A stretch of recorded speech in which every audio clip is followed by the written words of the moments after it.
How's it going, everybody? I'm over here at the house again today, trying to get some stuff done on candy.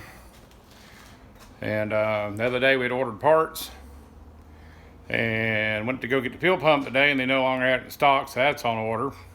So that's supposed to be here tomorrow.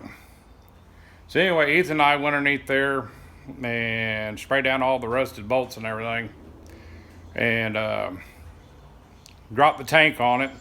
We had some issues trying to get the lines off from the quick connects because everything was so corroded, so we just ended up cutting the back of the lines off, and we're replacing them anyway. So anyway, as I was loosening things up, I had a little bit of fuel pressure coming on the outbound side, or the outflow side of the fuel filter. I was like, wait a minute. So I had Ethan turn the key, and it was spitting fuel out. All right, something's not right here. So screwed the filter back on, had him try to start it, still wouldn't start. And all right, so we did a leak down test, and I hooked my gauge up to it, and it was only getting about 20 pounds of fuel pressure, which is not enough. This thing needs at least have 50 pounds to go in and start firing up. So fuel pump was definitely on its way out. And during the bleed down, it took a few minutes and it was back to zero. So it wasn't holding pressure. So anyway, here's the fuel pump we took out. And like I said, we were having some issues, so we just cut the end of the lines off. But like I said, it's getting all new lines anyway.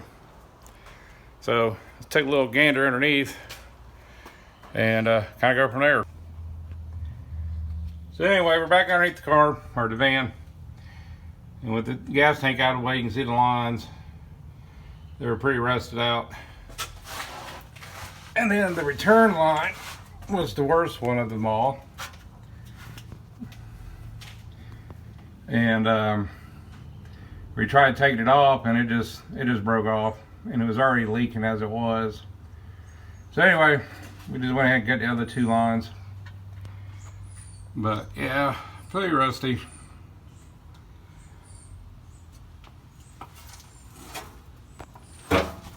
Oh, trying to get situated here. So anyway, got the bracket off for the fuel filter. I was able to sand back and get all the rust off of it where I can break the lines loose. That worked out great. But the kit we got replaces everything from here through here and all around, so it does away with all of that. Anyway, we got the gas tank out.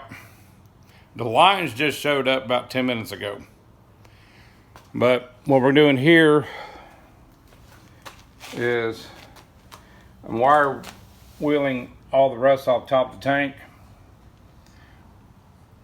I'm gonna get as much of it off as I can, and then I'm gonna do a rust neutralizer on it, and then turn around and paint it.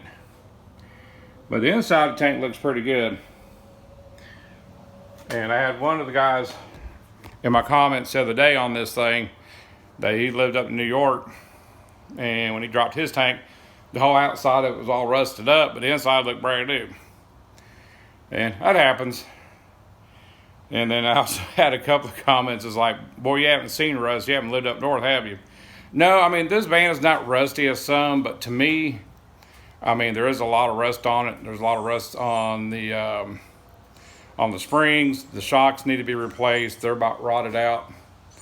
The inspection plate on the rear end has got a lot of rust, and it's actually leaking.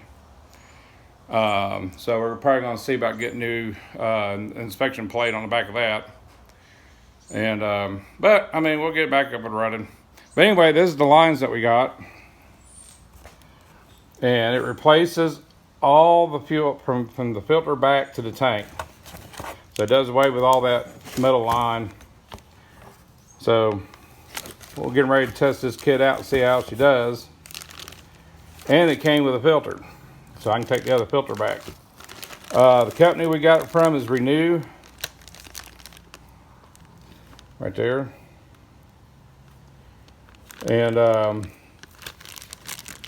let's see, put that back. You can see the photo number on it in case y'all run into a similar situation. And but we're getting ready to try this stuff out. And they're out of Swartz Creek, Michigan. So guys, if y'all, one of your employees might be watching the channel, I appreciate y'all sending these. Yes, I had to pay for these. But basically what this does is the main fuel line going out, the second half of the return line coming in, and then this one goes to the evap system. But yeah, it takes care of all that crud. So anyway, we're gonna try it out and see how it does and get this van back on the road. So tomorrow, like I said, the fuel pump's supposed to be here, I think around 10 o'clock. Once I get that, we'll shoot another video installing the fuel pump and try to find something to hold my phone while I'm recording us reinstalling everything and installing the line kit.